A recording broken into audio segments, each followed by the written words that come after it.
नमस्कार दोस्तों, IAS zone में आप सबों का फिर से एक बार बहुत बहुत स्वागत है। दोस्तों 17वीं बीपीएससी का वैकेंसी आ चुका है और इस बार जो है इतिहास में सर्वाधिक सीट यानी कि 1957 सीट है। ठीक है, अभी तक दोस्तों इतिहास में इतना सीट नहीं आया था, तो आपके लिए बेहतरीन मौका है दोस्तों एक सीट कंफर्म करने का। यदि आप ऑफिसर बनना चाहते हैं तो आप अब जो है कड़ी से कड़ी मेहनत कीजिए और एक सीट आपका कंफर्म हो जाएगा। ठीक है दोस्तों, और इस प्रीलिम्स परीक्षा जो है सबसे बड़ी बाधा होती है, तो इसको पार करना जो है बहुत बड़ा चैलेंज है दोस्तों। ठीक है, और इस चैलेंज को आप कब पार कर पाएंगे, जब ज्यादा से ज्यादा बचे हुए समय में आप एमसीक्यू टाइप क्वेश्चन को सॉल्व करेंगे। ठीक है, क्योंकि एमसीक्यू टाइप क्वेश्चन ही जो है आपको प्रीलिम्स परीक्षा पार लगाएगा। तो इसी के लिए दोस्तों हम लोग जो है प्रत्येक दिन एक एक टेस्ट को अपने चैनल के माध्यम से कंप्लीट कराते हैं, तो आप हमारे साथ जुड़ जाइए और प्रत्येक दिन एक एक सेट को कंप्लीट करते चलिए। ठीक है, और हाँ, यदि वीडियो पसंद आएगा तो वीडियो को लाइक कर दीजिएगा। चैनल पे पहली बार आए हैं तो प्लीज चैनल को सब्सक्राइब कर लीजिएगा। खास करके यदि आप बीपीएससी की तैयारी कर रहे हैं तो हमारे चैनल को तो जरूर सब्सक्राइब कर लीजिएगा, क्योंकि हमारे द्वारा जो है प्रीलिम्स परीक्षा और मेंस परीक्षा से रिलेटेड बहुत सारे वीडियो और मटेरियल्स दिया जाएगा जो आपके परीक्षा में बहुत ज्यादा मददगार साबित होने वाले हैं।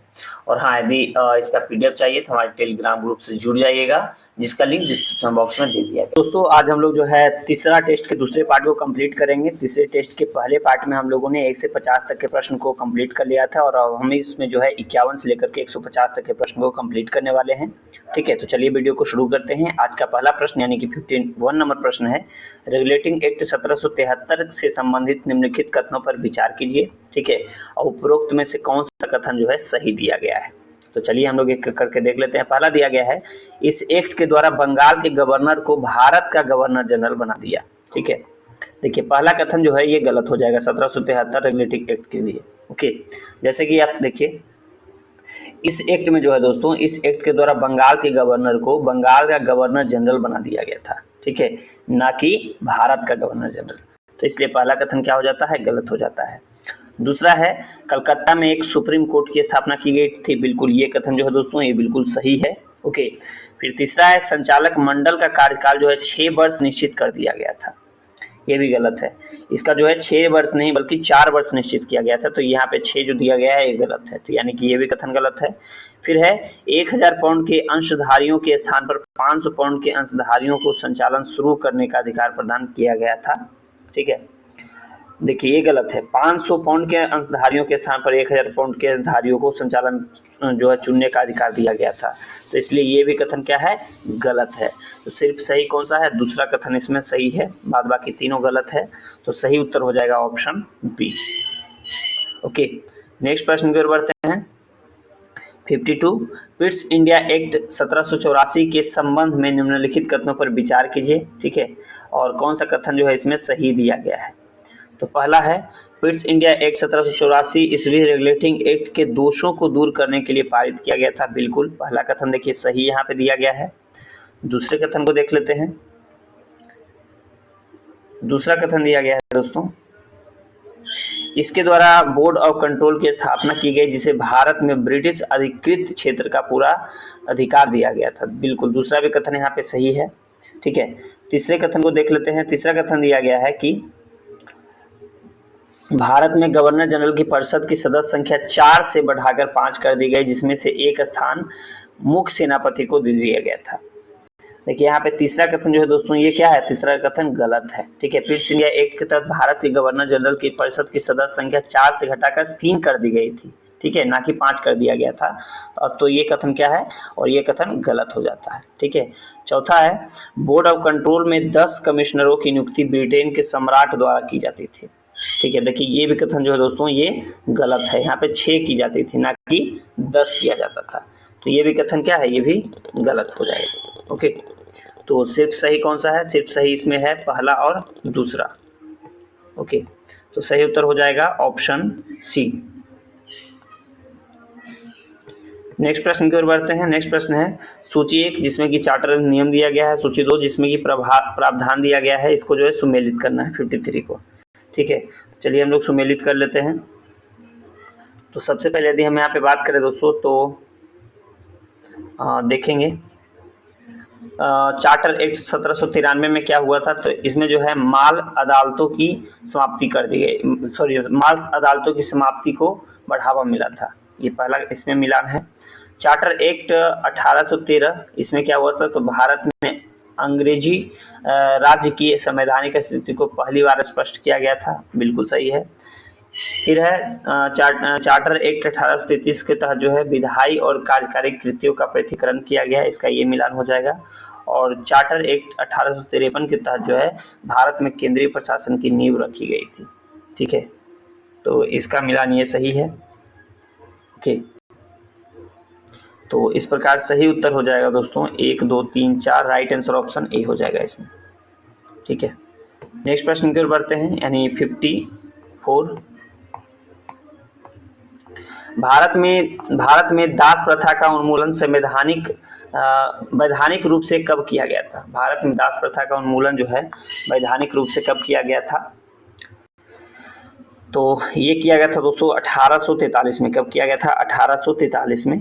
तो राइट आंसर ऑप्शन यहाँ पे सी हो जाएगा।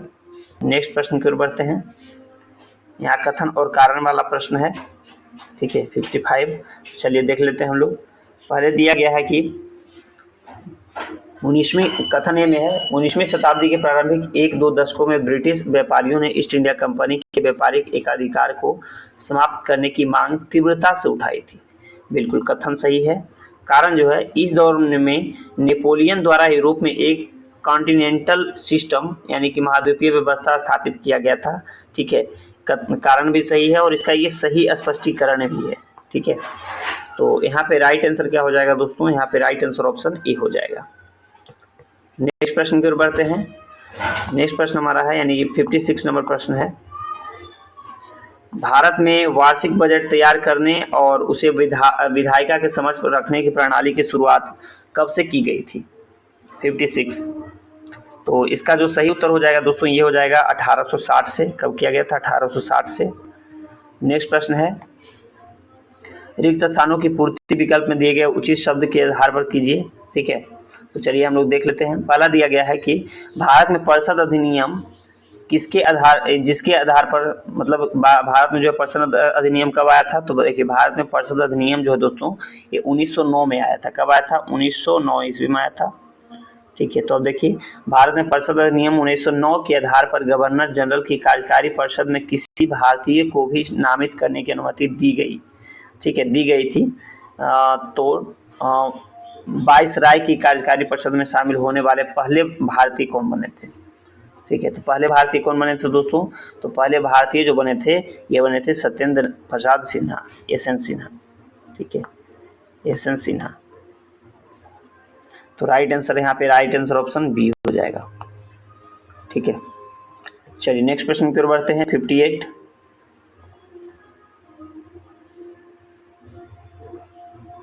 भारत सरकार अधिनियम 1919 के संबंध में निम्नलिखित कथनों पर विचार कीजिए और कौन सा कथन इसमें सही दिया गया है ये आपको चूज करना है।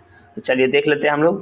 पहला दिया गया है कि इस अधिनियम के तहत केंद्र में द्विसदनीय विधायिका को स्थापित किया गया था 1919 के अधिनियम में, ठीक है, भारत सरकार अधिनियम 1919 ध्यान रखेंगे। इसके तहत जो है इस अधिनियम के तहत केंद्र में द्विसदनीय विधायिका की स्थापना की गई थी, बिल्कुल पहला कथन सही है।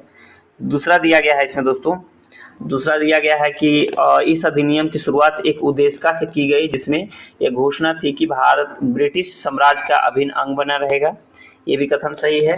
और तीसरा है इसे मार्लियामेंटो सुधार अधिनियम के नाम से भी जाना जाता है, ठीक है। तो देखिए यहाँ पे तीसरा कथन जो है दोस्तों, ये तीसरा कथन यहाँ पे गलत है, ठीक है। इसको जो है इसको मॉन्टेग्यू चेम्सफोर्ड सुधार या मोंटफोर्ड रिफॉर्म्स के नाम से जाना जाता है, ना कि मार्लियामेंटो सुधार के नाम से। तो यहाँ पे ये गलत हो जाएगा, ठीक है। और चौथा दिया गया है कि इस अधिनियम के तहत अवशिष्ट शक्तियां केंद्र को प्रदान की गई थी, ये सही है। तो पहला, दूसरा, चौथा सही है, तीसरा सिर्फ इसमें गलत दिया गया था, ठीक है। तो यहाँ पे सही उत्तर क्या हो जाएगा दोस्तों? पहला, दूसरा, चौथा सही उत्तर ऑप्शन यहाँ पे सी हो जाएगा, ठीक है, राइट आंसर ऑप्शन सी होगा। नेक्स्ट प्रश्न यानी 59 की ओर बढ़ते हैं, कथन और कारण वाला प्रश्न है, ठीक है। तो चलिए देख लेते हैं हम लोग 59 को। पहला दिया गया है कि 1919 ईस्वी का भारत सरकार अधिनियम 1935 ईस्वी के भारत शासन अधिनियम का आधार बना था, बिल्कुल पहला कथन सही है। कारण है कि 1919 ईस्वी के भारत सरकार अधिनियम में भारत के लिए एक संघीय ढांचे के साथ साथ उत्तरदायी सरकार और स्वशासन के विचारों को सामने रखा गया था। बिल्कुल इसी कारण ये भी इससे रिलेटेड है, तो सही उत्तर हो जाएगा।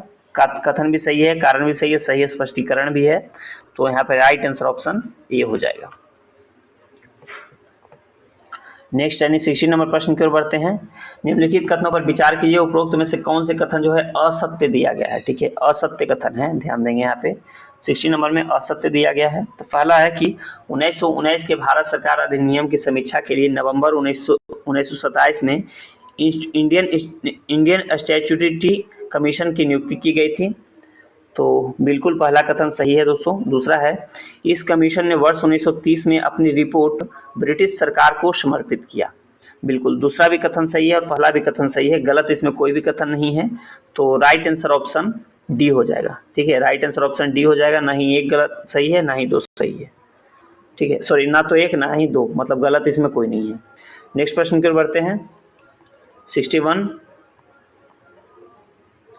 61 नंबर प्रश्न, निम्नलिखित में से किस अधिनियम के द्वारा ईस्ट इंडिया कंपनी के व्यापारिक एकाधिकार को पूर्णतः समाप्त कर दिया गया था। निम्नलिखित में से किस अधिनियम के द्वारा जो है ईस्ट इंडिया कंपनी के व्यापारिक एकाधिकार को पूर्णतः समाप्त कर दिया गया था। 61। तो इसका सही उत्तर क्या हो जाएगा दोस्तों? इसका सही उत्तर हो जाएगा इसका सही उत्तर हो जाएगा ऑप्शन बी, चार्टर अधिनियम 1833 के तहत। ठीक है, ईस्ट इंडिया कंपनी के व्यापारिक एकाधिकार को पूर्णतः समाप्त किया गया था चार्टर अधिनियम 1833 के तहत। राइट आंसर ऑप्शन बी हो जाएगा। नेक्स्ट प्रश्न है 62 है, भारतीय राष्ट्रीय कांग्रेस के वर्ष 1918 के अधिवेशन में किस भारतीय महिला ने महिलाओं के मताधिकार देने के लिए प्रस्ताव प्रस्तुत किया था। 62। तो इसका सही उत्तर हो जाएगा दोस्तों ऑप्शन सी, सरला देवी चौधरानी ने। किसने किया था? सरला देवी चौधरानी ने। राइट आंसर यहाँ पे ऑप्शन सी हो जाएगा। नेक्स्ट प्रश्न है 63। भारत की पहली महिला विधायिका कौन बनी थी? भारत की पहली महिला विधायिका कौन थी? 63। तो इसका राइट आंसर हो जाएगा दोस्तों डॉक्टर एस मुथुलक्ष्मी रेड्डी। कौन थी? भारत की पहली महिला विधायक थी डॉक्टर एस मुथुलक्ष्मी रेड्डी, याद रखेंगे। नेक्स्ट प्रश्न की ओर बढ़ते हैं। नेक्स्ट है, रिक्त स्थान की पूर्ति दिए गए उचित विकल्प के आधार पर करना है। ठीक है, तो चलिए हम लोग देख लेते हैं इसको। तो सबसे पहले यदि हम बात करें दोस्तों यहाँ पे भारत सरकार अधिनियम 1935 एक लंबा दस्तावेज था। इसमें जो है कितने अनुच्छेद थे? तो इसमें जो है दोस्तों, इसमें 321 अनुच्छेद और कितने अनुसूचियां थी? तो 10 अनुसूचियां थी। ठीक है, यहाँ पे ध्यान देंगे। तो इसलिए इसका राइट आंसर क्या हो जाएगा दोस्तों? यहाँ पे राइट आंसर हो जाएगा, इसमें राइट आंसर हो जाएगा ऑप्शन डी। ठीक है, राइट आंसर ऑप्शन डी हो जाएगा। नेक्स्ट प्रश्न है, 1935 के अधिनियम के बाद देश में अनेक घटनाक्रम जो है तेजी से घटित हुए। उनमें से कुछ प्रमुख निम्नवत थे। ठीक है, उपरोक्त घटनाक्रम का सही कालानुक्रम क्या होगा ये देखना होगा। ठीक है, तो चलिए देख लेते हैं हम लोग। सबसे पहले यहाँ पे दोस्तों, यदि मैं सबसे पहले यहाँ पे बात करूँ दोस्तों CR फार्मूला का। ठीक है, तो CR फार्मूला कब हुआ था? 1944 में। ठीक है, 1944 में हुआ था, याद रखेंगे। फिर हम बात करें क्रिप्स प्रस्ताव का, तो क्रिप्स प्रस्ताव 1942। ठीक है, उसके बाद फिर हम बात करें कैबिनेट मिशन का, तो कैबिनेट मिशन कब आता है? Cabinet mission 1946। ठीक है, 1946। फिर हम बात करें दोस्तों अगस्त प्रस्ताव का, तो अगस्त प्रस्ताव आता है 1940 में। ठीक है, 1940 में। फिर बेबल योजना की बात करें तो बेबल योजना 1945।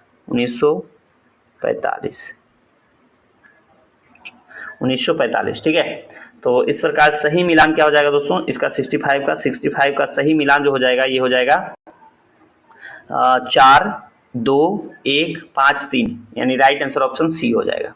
ठीक है, 66 नंबर प्रश्न की ओर बढ़ते हैं। 66 है, एंड्रूज फ्रेजर की अध्यक्षता में गठित आयोग 1902 से 3 का संबंध किस क्षेत्र से था? एंड्रूज फ्रेजर की अध्यक्षता में, तो इसका जो संबंध था दोस्तों ये था पुलिस सुधार से। किससे था? पुलिस सुधार से था। राइट आंसर ऑप्शन ए हो जाएगा। नेक्स्ट प्रश्न है 67 है कि निम्नलिखित कथनों में से कौन सा कथन सत्य है, ध्यान देना है यहाँ पे।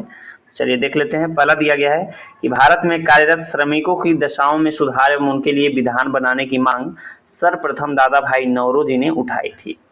ठीक है, तो देखिए पहला जो यहाँ पे कथन दिया गया है दोस्तों ये बिल्कुल गलत है। ठीक है, क्योंकि भारत में कार्यरत श्रमिकों की दशा में सुधार एवं उनके लिए विधान बनाने की मांग जो है सर्वप्रथम ब्रिटेन में लंकाशायर के कपड़ा मिल के मालिकों द्वारा उठाई गई थी।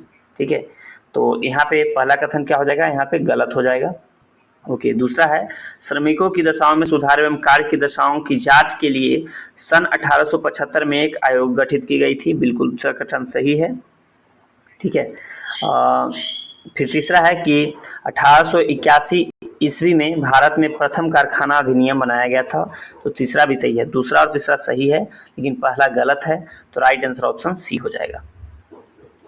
नेक्स्ट प्रश्न की ओर बढ़ते हैं। 68 दिया गया है, द्वितीय भारतीय कारखाना अधिनियम 1891 के अनुसार कारखानों में काम करने के लिए बच्चों की न्यूनतम और अधिकतम आयु क्रमशः कितनी निर्धारित की गई थी।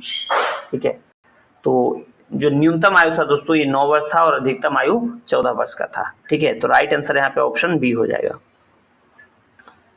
द्वितीय कारखाना अधिनियम में, याद रखेंगे। नेक्स्ट है 69।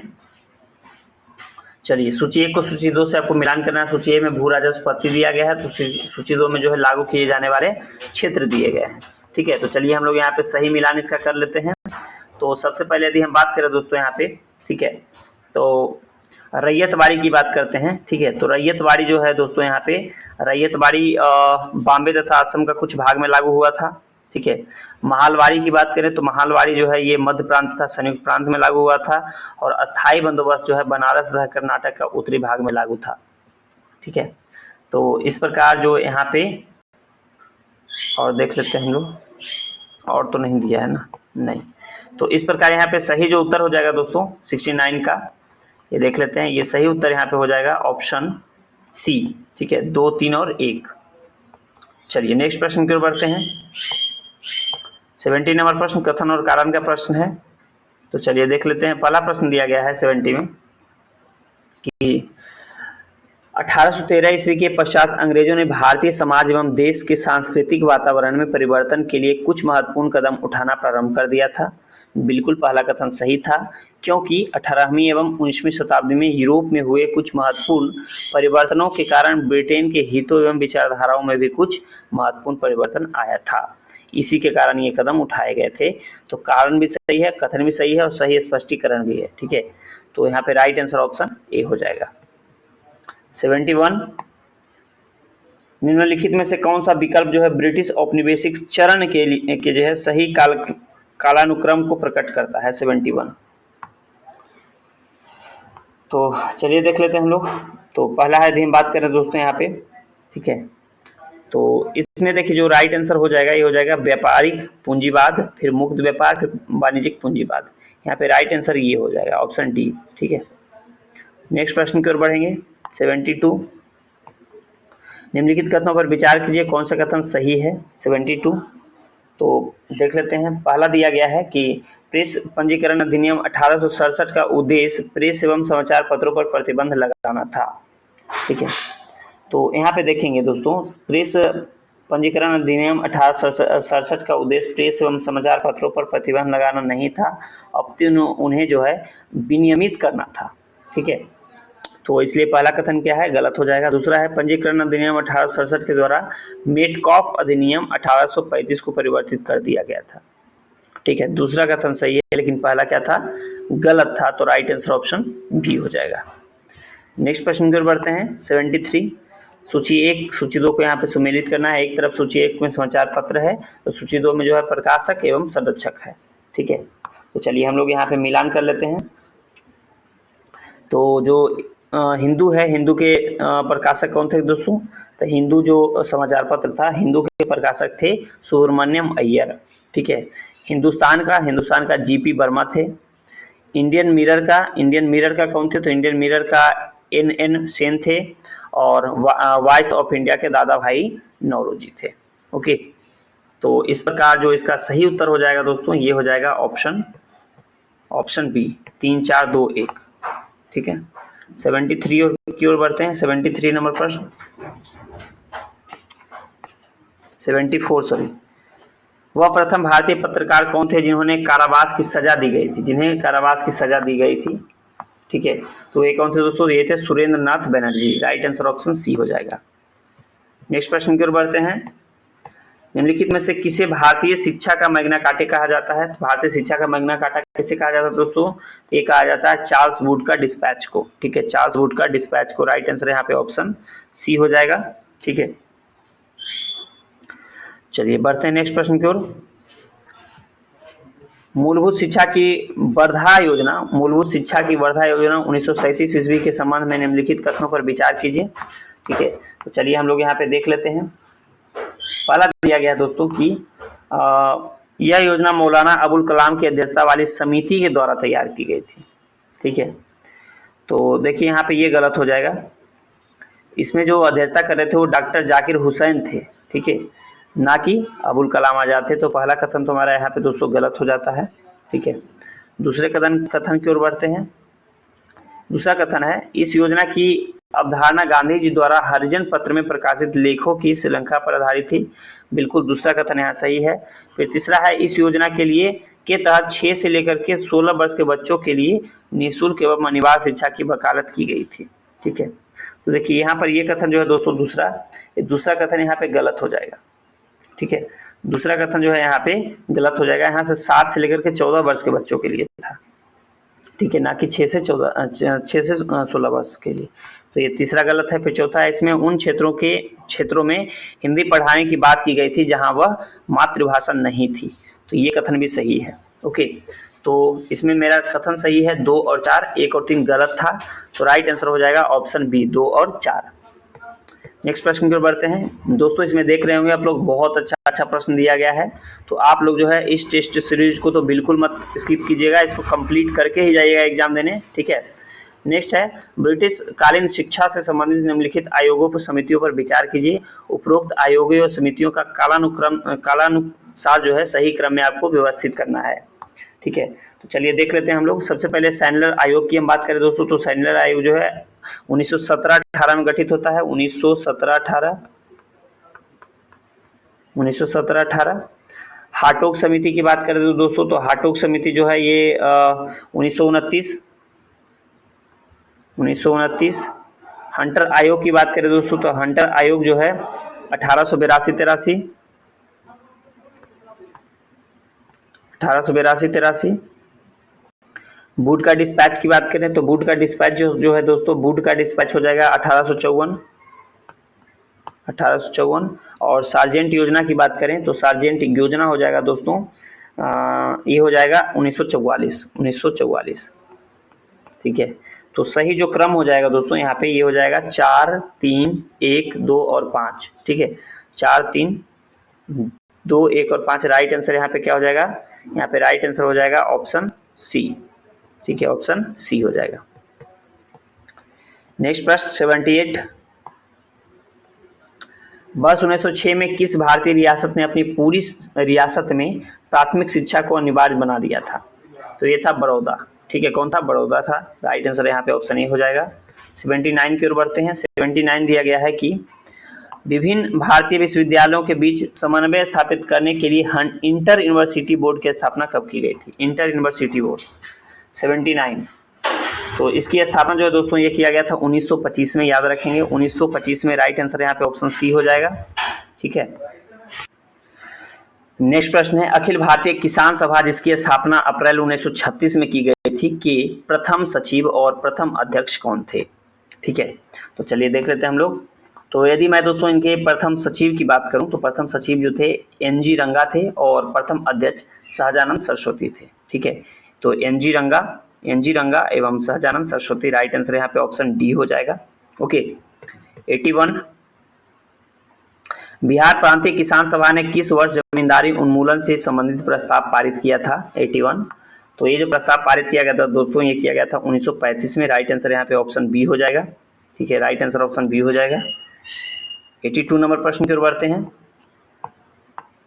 82 दिया गया दोस्तों। इसमें बहुत अच्छा प्रश्न दिया गया है, तो आप इस टेस्ट सीरीज को जरूर बना करके जाइएगा एग्जाम देने, ठीक है। निम्नलिखित में से किस आंदोलन का संबंध बंगाल से नहीं था? बंगाल से नहीं था, तो कृति आंदोलन का संबंध जो है दोस्तों बंगाल से नहीं था, इसका संबंध जो है पंजाब से था। याद रखेंगे, इसका संबंध कहाँ से था? इसका संबंध पंजाब से था, पंजाब से था, ठीक है, पंजाब से था कृति आंदोलन। नेक्स्ट प्रश्न है सूची 1 सूची 2 को आपको जो है सुमेलित करना है, तो चलिए हम लोग 83 को सुमेलित कर लेते हैं। ओके 83, तो देखिए पहला दिया गया है कि दक्कन कृषक राहत अधिनियम, तो दक्कन कृषक राहत अधिनियम 1879, ठीक है। बंगाल काश्तकारी अधिनियम 1885, मालाबार टेनेंसी एक्ट 1929 और बरगदार अधिनियम जो है 1949, ये सही सुमेलित है, ठीक है। तो यहाँ पे राइट आंसर क्या हो जाएगा? 1 2 3 4, 1 2 3 4, राइट आंसर यहाँ पे ऑप्शन बी हो जाएगा, ठीक है। राइट आंसर यहाँ पे ऑप्शन बी हो जाएगा। 83 की ओर बढ़ते हैं, सॉरी 84। निम्नलिखित कथनों पर विचार करें। ओके, पहला देख लेंगे। पहला दिया गया है कि केरल में मालाबार तट पर अगस्त 1921 में स्थानीय मोपला किसानों ने जबरदस्त विद्रोह किया था, ठीक है। तो पहला कथन जो है दोस्तों बिल्कुल सही है, ठीक है। दूसरा है वर्ष 1921 के अंत में उत्तर प्रदेश के किसान संगठित होकर आंदोलन पर उतर आए और उन्होंने एका आंदोलन चलाया था। दूसरा भी कथन सही है, पहला भी कथन सही है, तो राइट आंसर ऑप्शन सी हो जाएगा। नेक्स्ट प्रश्न की ओर बढ़ते हैं। भारतीय कृषक संस्थान, ठीक है, भारतीय कृषक संस्थान की स्थापना किनके द्वारा और कहाँ की गई थी? तो भारतीय कृषक संस्थान की स्थापना जो दोस्तों एनजी रंगा के द्वारा किया गया था, और कहाँ किया गया था? आंध्र प्रदेश में किया गया था, ठीक है। एनजी रंगा के द्वारा आंध्र प्रदेश में किया गया था भारतीय कृषक संस्थान की स्थापना, याद रखेंगे, ठीक है। और कब किया गया था? 1933 में, 1933 में, याद रखेंगे। नेक्स्ट प्रश्न की ओर बढ़ते हैं। 86, निम्नलिखित में से किन्हें भारत में ट्रेड यूनियन आंदोलन का जनक कहा जाता है? भारत में ट्रेड यूनियन आंदोलन का जनक कौन है? तो यह है नारायण मेघाजी लोखंडे। कौन है? नारायण मेघाजी लोखंडे, ठीक है। तो राइट आंसर ऑप्शन सी हो जाएगा। नेक्स्ट है 87, भारत में आधुनिक पद्धति पर आधारित पहला प्रमुख ट्रेड यूनियन कौन सा था? पहला ट्रेड यूनियन, तो पहला जो ट्रेड यूनियन था दोस्तों ये था मद्रास, ठीक है। कौन था? मद्रास लेबर यूनियन, याद रखेंगे, Madras labour union. Right answer option B हो जाएगा। नेक्स्ट है साम्राज्यवाद एवं सैन्यवाद पूंजीवाद की जुड़वा संतानें हैं, उपरोक्त प्रसिद्ध कथन जो है किन भारतीय का है? 88, तो ये जो कथन है दोस्तों, ये कथन दिया गया है लाला लाजपत राय के द्वारा। राइट आंसर यहाँ पे ऑप्शन ए हो जाएगा। नेक्स्ट है सूची 1 जिसमें कि कानून एवं घटनाएं दिया गया था, सूची 2 जिससे संबंधित वर्ष का सुमेलन है, और दिए गए कूट की सहायता से सही उत्तर का आपको यहाँ पे चयन भी करना है, ठीक है। 89, तो 89 को देख लेते हैं दोस्तों। तो 89 का जो चलिए सही मिलान देख लेते हैं कौन सा होगा, ठीक है। तो 89 देख लेंगे दोस्तों। पहला दिया गया है कि ट्रेड डिस्प्यूट एक्ट, तो ट्रेड डिस्प्यूट एक्ट जो है दोस्तों ये कब आया था? तो ट्रेड डिस्प्यूट एक्ट 1929 में आया था, ठीक है। फिर ट्रेड यूनियन अधिनियम, तो ट्रेड यूनियन अधिनियम की बात करेंगे हम, ठीक है। तो ट्रेड यूनियन अधिनियम 1926, ठीक है, 1926। फिर अहमदाबाद टेक्सटाइल लेबर एसोसिएशन की स्थापना, तो इसका स्थापना 1918। और भारतीय राष्ट्रीय कांग्रेस का गया अधिवेशन 1922 में हुआ था, ठीक है। तो इस प्रकार सही मिलान हो जाएगा 4 3 1 और 2, 4 3 1 और 2, 4 3 1 और 2, तो राइट आंसर ऑप्शन बी हो जाएगा। 89 की ओर बढ़ते हैं। 89 नंबर प्रश्न है 1929 ईस्वी में गठित राजकीय श्रम आयोग रॉयल कमीशन ऑफ लेबर के अध्यक्ष कौन थे? 90 नंबर प्रश्न। 90 का सही उत्तर क्या हो जाएगा? 90 का सही उत्तर हो जाएगा दोस्तों ऑप्शन ए JH वाइटली। कौन थे? JH वाइटली थे। राइट आंसर ऑप्शन ए हो जाएगा। नेक्स्ट प्रश्न है 91 दिया गया है कि दिल्ली पैक्ट पर हस्ताक्षर कब और किनके बीच हुआ था? दिल्ली पैक्ट पर, ठीक है। तो दिल्ली पैक्ट पर जो है दोस्तों हस्ताक्षर 8 अप्रैल 1950 को नेहरू जी और लियाकत अली के बीच में हुआ था, ठीक है। तो 8 अप्रैल 1950 को नेहरू और लियाकत अली के बीच में। राइट आंसर यहाँ पे ऑप्शन बी हो जाएगा। 92 की ओर बढ़ते हैं। 92 दिया गया है, रिक्त स्थान की पूर्ति विकल्प में दिए गए उचित शब्द के आधार पर कीजिए। 30 जनवरी 1948 को डॉट डॉट डॉट में नाथूराम गोडसे ने महात्मा गांधी की हत्या कर दी थी। तो महात्मा गांधी की हत्या जो है दोस्तों कौन से भवन में और कहाँ किया गया था? बहुत फेमस प्रश्न है ये। इसका सही उत्तर क्या हो जाएगा? 30 जनवरी 1948 को जो है बिरला भवन में नाथूराम गोडसे ने महात्मा गांधी की हत्या कर दी। बिरला भवन कहाँ है? नई दिल्ली में है, ठीक है। बिरला भवन याद रखेंगे, बिरला भवन, ठीक है। सॉरी, देखिए इसे बढ़िया से नहीं लिख पाता है। चलिए, बिरला भवन। ओके, चलिए नेक्स्ट प्रश्न की ओर बढ़ते हैं। तो राइट आंसर यहाँ पे ऑप्शन ए हो जाएगा। नेक्स्ट है 93 की ओर बढ़ते हैं। 93 नंबर प्रश्न है, बटलर समिति 1927 का संबंध किस क्षेत्र से था? बटलर समिति का। ओके, 93, तो इसका संबंध जो है दोस्तों 93 देख लेते हैं।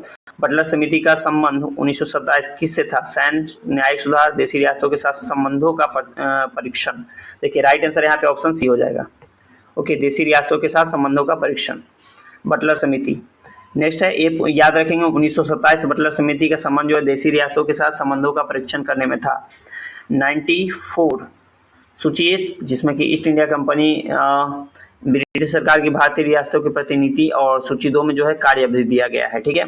चलिए 94 को हम लोग सही सुमेलित कर लेते हैं।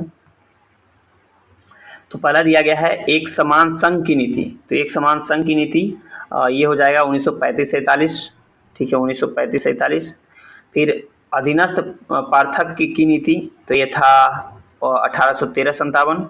घेरे की नीति, तो घेरे की नीति है दोस्तों 1765 से 1813। और अधीनस्थ संघ की नीति 1857 से 35, ठीक है। तो ये इसका सही मिलान है। ओके, तो चलिए इस प्रकार यहाँ पे सही उत्तर क्या हो जाएगा? इसका सही उत्तर हो जाएगा ऑप्शन ए। 94 नंबर प्रश्न है। 95, भारतीय संविधान सभा के संवैधानिक सलाहकार कौन थे? बहुत ही इंपॉर्टेंट प्रश्न है और बहुत ही इजी प्रश्न भी है, ठीक है। तो इसका सही उत्तर क्या हो जाएगा दोस्तों? इसका सही उत्तर हो जाएगा BN राव। कौन थे? BN राव, जिनका की फुल फॉर्म है Benegal Narsing Rau. Right answer option B हो जाएगा। नेक्स्ट प्रश्न की ओर बढ़ते हैं। 96, बर्मा वर्तमान म्यांमार का विलय ब्रिटिश साम्राज्य के अंतर्गत कब किया गया था? 96। तो इसका जो सही उत्तर हो जाएगा दोस्तों ये हो जाएगा 1885 में। कब किया गया था? 1885 में किया गया था, ठीक है। राइट आंसर ऑप्शन बी हो जाएगा। 97 की ओर बढ़ते हैं। निम्नलिखित घटनाओं पर विचार कीजिए और कौन सा क्रम जो है घटनाओं का सही क्रम आपको सजाना है यहाँ पे। चलिए देख लेते हैं हम लोग 97, ठीक है। तो सबसे पहले हम बात करें दोस्तों कि चीन द्वारा भारत पर आक्रमण कब किया गया था? तो ये किया गया था 1962 में, 1962 में, ठीक है। फिर बेलग्रेड में गुटनिरपेक्ष देशों का प्रथम सम्मेलन कब हुआ था? तो ये हुआ था 1961 में, 1961 में हुआ था। ओके, फिर बांडुंग सम्मेलन कब हुआ था? बांडुंग सम्मेलन 1955 में हुआ था। और कोरियाई युद्ध कब हुआ था? तो कोरियाई युद्ध 1952-53 में हुआ था, 1952-53, ठीक है। तो सही मिलान क्या हो जाएगा? DCBA। Right answer option D हो जाएगा। 98 नंबर प्रश्न की ओर बढ़ते हैं। 98 नंबर दिया गया है कि गुटनिरपेक्ष देशों का पहला सम्मेलन बेलग्रेड जो कि यूगोस्लाविया में आयोजित किया गया था, इस सम्मेलन में सदस्य के तौर पर कुल कितने देशों ने भाग लिया था? 98। तो इसमें जो टोटल देश भाग लेते दोस्तों ये 26 थे। कितने थे? 26 थे। राइट आंसर ऑप्शन यहाँ पे 20 हो जाएगा, सॉरी बी हो जाएगा, ठीक है। और ये सम्मेलन सितंबर 1961 में हुआ था, याद रखेंगे।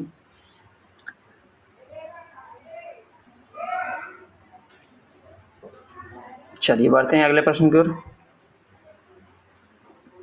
99, भारत और अमेरिका के बीच वाणिज्यिक ऊर्जा के असैन्य उपयोग के संबंध में समझौता किस वर्ष किया गया था? 99।